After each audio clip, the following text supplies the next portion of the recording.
So eto na mga kaibigan, breaking news. World Boxing Organization iniimbestigahan ang kumakalat na video ni Naoya Inoue na kung saan ay makikitang lumalaki ang pangangatawan nito at ito nga daw po ay dahil sa gamot.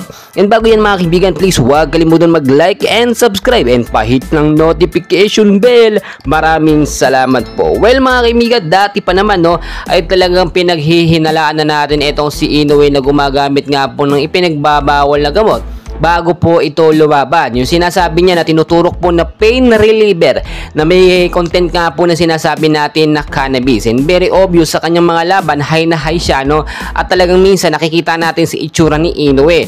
Very obvious yan mga kaibigan. At ipinagbabawal po talaga yan sa World Boxing Organization, yung gumagamit po ng ipinagbabawal kapag ka lumalaban. At kapag ka ikaw ay boksingero, bawal na bawal po talaga yan. Well, kung titignan po ninyo, marami talagang nagsasabi bakit itong si Inoue lumaki na ganito ang pangangatawan, which is hindi naman ganito kalaki ang kanyang pangangatawan noon.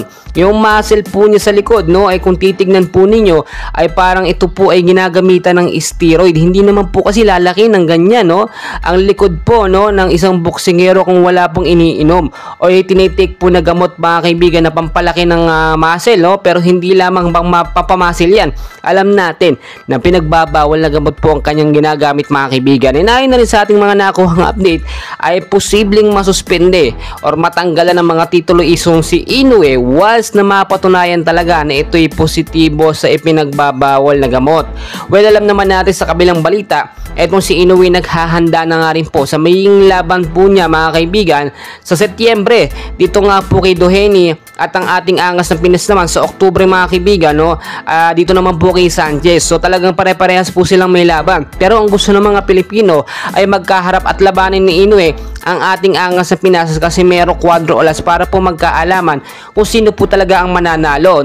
Sabihin na natin kargado etong si Inoue na ipinagbabawal. Pero ito namang si Casimero angas ng Pinas, kargado po ng galing at ensayo po araw-araw ang kanyang ginagawa. So nakikita naman po natin yan sa kanyang page. Araw-araw po siya nagpapakita ng update sa kanyang ensayong ginagawa. Maraming nagsasabi kung mamaya mabasa daw ng kalaban ang galawan nitong si Casimero dahil lagi pong binupo sa social media. Well mga kaibigan, maraming techniques and strategy itong si Angas ng Pinas na hindi po mababasa ng kalaban mga kaibigan.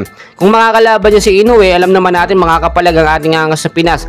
Kaya naman po itong si Inoue ay laging may alibay na ayaw niya labanan o hindi daw sila match nitong si Casimero Cuadro Alas. Kung may pagkakataon lamang magkapalit ng laban ay talagang ang ating Angas ng Pinas ay may laban po dito kay Naoya Inoue at mas magandang Pilipino ang makapagbigay ng unang talo dito sa Master of Japan, Naoya Inoue. Patuloy ko po kayong i-update. Please huwag kalimutan mag-like and subscribe.